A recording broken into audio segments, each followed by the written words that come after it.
नमस्कार. विज्ञानयात्री हन्स बेथे यांचे जीवनचरित्र आणि त्यांचे वैज्ञानिक योगदान या संदर्भात आपल्याशी संवाद साधण्याचा हा एक प्रयत्न आहे. अशा महत्त्वपूर्ण विषयासाठी कृपया चॅनलला सबस्क्राईब करा. आपली मते आणि सूचना कमेंट बॉक्समध्ये लिहा. विज्ञानयात्री हन्स अल्ब्रेक्ट बेथे हे अमेरिका देशाचे भौतिकशास्त्रज्ञ आणि सन 1967 सालच्या भौतिकशास्त्र शाखेच्या नोबेल पुरस्काराचे मानकरी. नोबेल पुरस्कार व्यतिरिक्त अन्य 11 प्रतिष्ठित पुरस्कार त्यांच्या नावावर आहेत.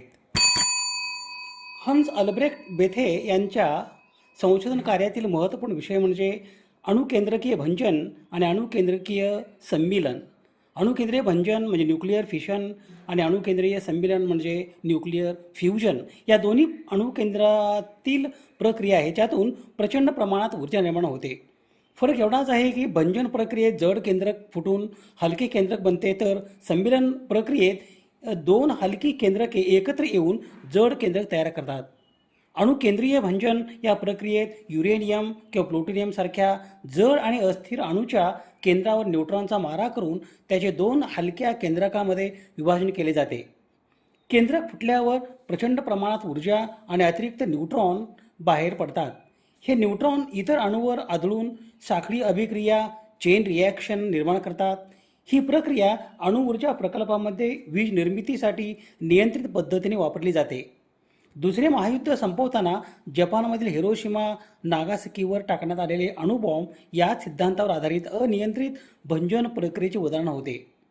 अणुकेंद्रीय सम्मिलन या प्रक्रियेत दोन किंवा अधिक हलकी अणूंची केंद्रके, विशेषतः हायड्रोजनची समस्थानिक अतिउच्च तापमान आणि दाबाखाली एकत्र येऊन एका जड केंद्रकाची, उदाहरणार्थ हेलियम, निर्मिती करतात.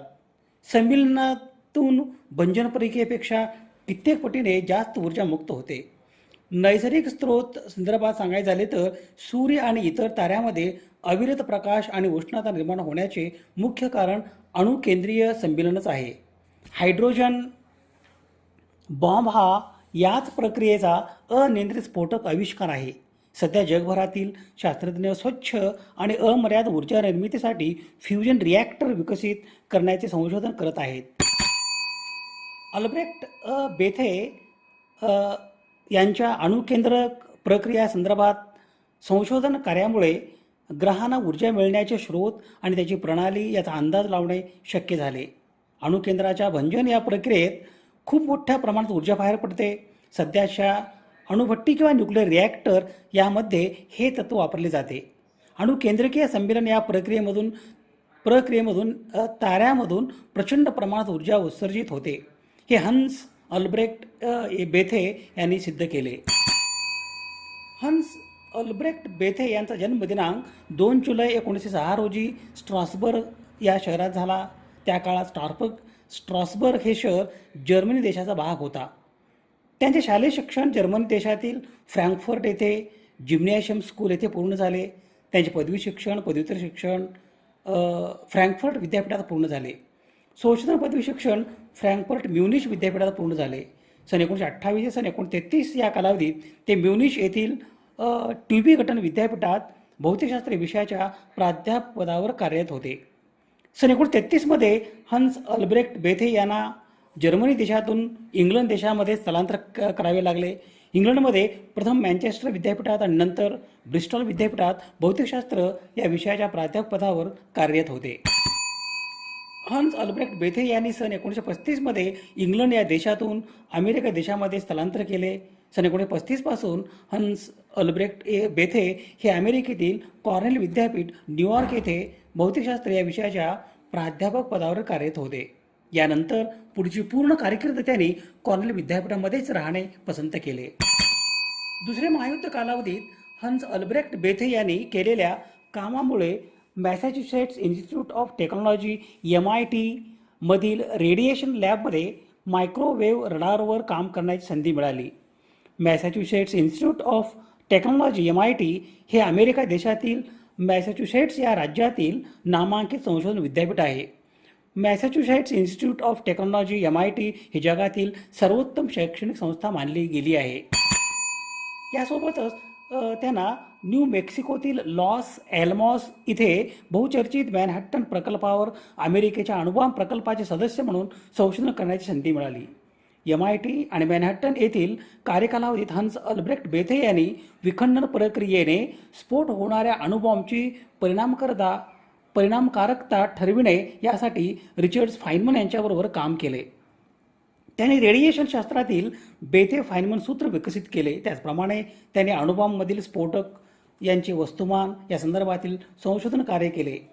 अणुकेंद्रक सिद्धांत हा हॅन्स अल्ब्रेक्ट बेथे यांचे महत्त्वपूर्ण संशोधन कार्य. सन 1934 त्यांनी ड्यूटेरियम सिद्धांत मांडला. अणुकेंद्रकाच्या वस्तुमान संदर्भातील त्यांच्या संशोधन कार्यामुळे सैद्धांतिक भौतिकशास्त्रातील बरेच वाद निकालात निघाले. सन 1935 ते सन 1938 या कालावधीत त्यांनी अणुकेंद्रक प्रक्रियेवर सखोल अभ्यास केला आणि नील्स बोर यांचा अणुसिद्धांत विकसित केला. हन्स अल्ब्रेक्ट बेथे यांच्या 70 वर्षाच्या आयुष्यात प्रत्येक दशकात किमान एक शोध हे समीकरण प्रस्थापित केले होते. या संदर्भातील हन्स बेथे यांचा निबंध आणि अणुकेंद्रक प्रक्रियावरील त्यांचे निबंध रिव्ह्यू ऑफ मॉडर्न फिजिक्स मध्ये समाविष्ट केले गेले. ग्रहांना ऊर्जा कशी व कुठून मिळते याचा अंदाज हन्स बेथे यांना अणुकेंद्रक प्रक्रियेवरील संशोधनामुळे करता आला. अणुकेंद्रकीय भंजन प्रक्रियेत खूप मोठ्या प्रमाणात ऊर्जा बाहेर पडते. सध्याच्या अणुभट्टीमध्ये म्हणजे न्यूक्लिअर रिॲक्टरमध्ये हेच तत्व वापरले जाते. अणुकेंद्रकीय संमेलन प्रक्रियेमधून ऊर्जा निर्माण होते हे हन्स बेथे यांनी 2 प्रक्रियेमधून सिद्ध केले. ताऱ्यामधून प्रचंड प्रमाणात उत्सर्जित होणारी ऊर्जा अणुकेंद्रकीय संमेलन प्रक्रियेमध्ये निर्माण होते हे त्यांनी सिद्ध केले. या संशोधनाबद्दल सन 1967 साली त्यांना नोबेल पुरस्कार देऊन सन्मानित करण्यात आले. शेवटपर्यंत शास्त्रीय संशोधनाची कास त्यांनी सोडली नाही. वैज्ञानिक संशोधक म्हणून त्यांच्या 70 वर्षाच्या कारकिर्दीत प्रत्येक दशकात किमान एक असे वेगवेगळ्या विषयावर संशोधनपर निबंध प्रसिद्ध झाले. बेथेचा असा विश्वास होता की अणुकेंद्रक हे क्वांटम लिक्विड ड्रॉपसारखे आहे. केथ ब्रुकर या शास्त्रज्ञांनी विक्षिप्तता सिद्धांतावर केलेल्या कार्याचा विचार करून त्यांनी आण्विक प्रकरणाच्या समस्येचा तपास केला.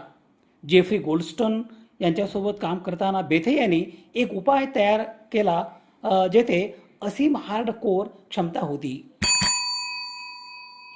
बेर्ड ब्रँडो आणि अल्बर्ट पेटशेक यांच्यासोबत काम करताना त्याने एक अंदाजे मांडणी केली ज्याने विखुरलेले समीकरण सहजपणे सोडवल्या जाणाऱ्या भिन्न समीकरणात रूपांतरित केले.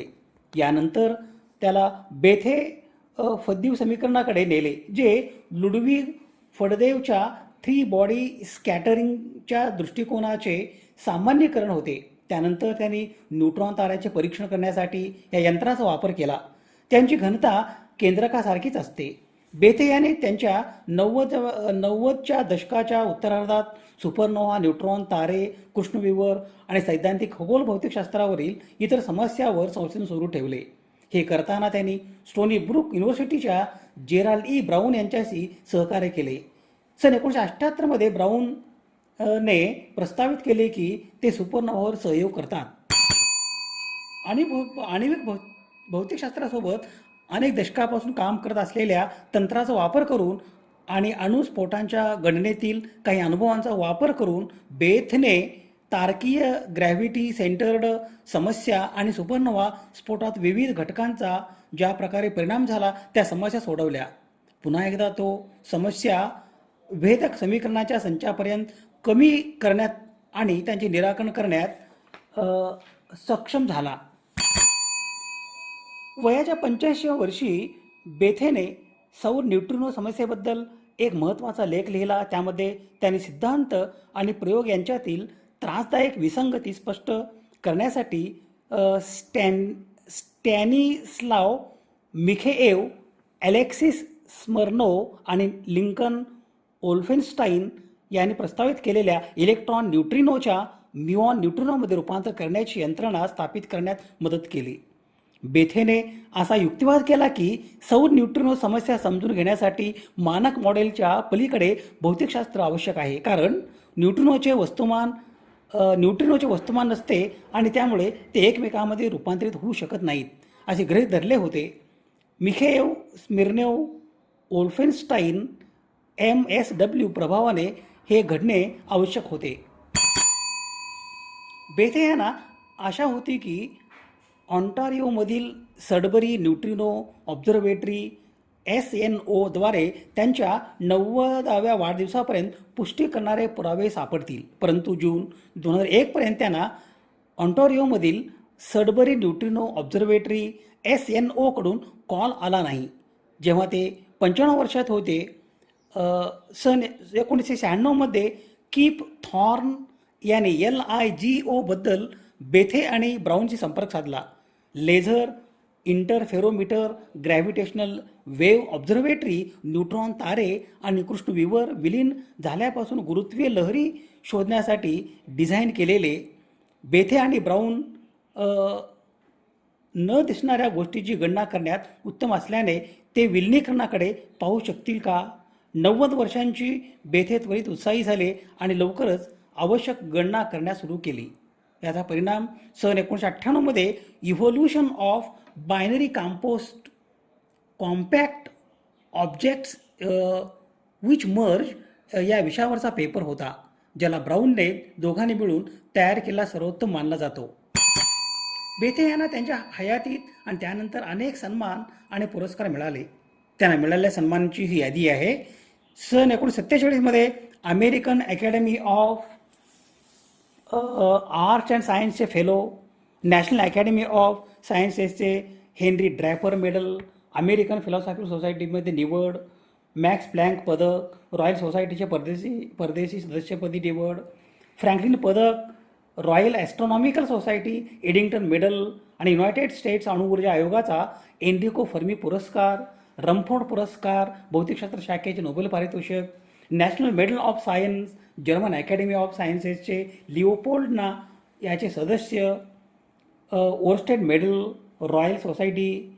येथे 1993मध्ये सुपरनोव्हाच्या यंत्रणेवर बेकेरियन व्याख्यान, ब्रूस मेडल आणि मरणोत्तर Benjamin Franklin Medal for distinguish in the science. सन 1990मध्ये सापडलेल्या 30/828 बेथे या लघुग्रहाचे नाव त्यांच्या नावावर ठेवण्यात आले. अमेरिकन सोसायटी हन्स बेथे प्राईज देखील त्यांच्या नावावर ठेवण्यात आले आहे. हन्स अल्ब्रेक्ट बेथे हे एक जर्मन अमेरिकन सैद्धांतिक भौतिकशास्त्रज्ञ आणि सन 1967 सालच्या भौतिकशास्त्र शाखेच्या नोबेल पुरस्काराचे मानकरी. ताऱ्यामधील ऊर्जा निर्मिती आणि न्यूक्लिओसिंथेसिस या विषयावरील अभ्यासासाठी त्यांना सन 1967चा भौतिकशास्त्रातील नोबेल पुरस्कार देण्यात आला होता. फ्रँकफर्ट आणि म्युनिच विद्यापीठामधून त्यांनी भौतिकशास्त्रात PhD केली. ताऱ्यामध्ये होणाऱ्या केंद्रकीय अभिक्रिया, विशेषतः ताऱ्यामधील ऊर्जा निर्मितीच्या सिद्धांताचा शोध लावण्यासाठी त्यांना हा पुरस्कार मिळाला. दुसऱ्या महायुद्ध दरम्यान त्यांनी अमेरिकेच्या गुप्त लॉस अल्मॉस मॅनहॅटन प्रकल्प प्रयोगशाळेत सैद्धांतिक विभागाचे प्रमुख म्हणून काम केले, जिथे पहिला अणुबॉम्ब तयार करण्यात आला होता. खगोल भौतिकशास्त्र, क्वांटम इलेक्ट्रोडायनॅमिक्स आणि सॉलिड स्टेट फिजिक्स या विषयावर त्यांनी मोठे योगदान दिले. त्यांनी बेथ-विजयसाईकर सूत्र सारख्या अनेक महत्त्वाच्या वैज्ञानिक समीकरणांची निर्मिती केली. दिनांक 6 मार्च 2005 रोजी हन्स अल्ब्रेक्ट बेथे यांचे न्यूयॉर्क येथे निधन झाले. विज्ञानयात्री हन्स अल्ब्रेक्ट बेथे यांच्या स्मृतीस विनम्र अभिवादन. स्रोत संदर्भासाठी ही यादी आहे. समाज हिताच्या एखाद्या वैज्ञानिक विषयासंदर्भात प्रबोधन करणे, जागतिक समस्यांचे निराकरण करण्यासाठी सामाजिक इच्छा आणि संसाधन एकत्रित करणे आणि मानवतेच्या यशाचा उत्सव बळकट करणे यासाठी सुवर्णसंधी म्हणजे सामाजिक आणि वैज्ञानिक सण आणि उत्सव. अशा महत्त्वपूर्ण विषयासाठी कृपया चॅनलला सबस्क्राईब करा. आपली मते आणि सूचना कमेंट बॉक्समध्ये लिहा. विज्ञाननिष्ठा ही जीवननिष्ठा. धन्यवाद.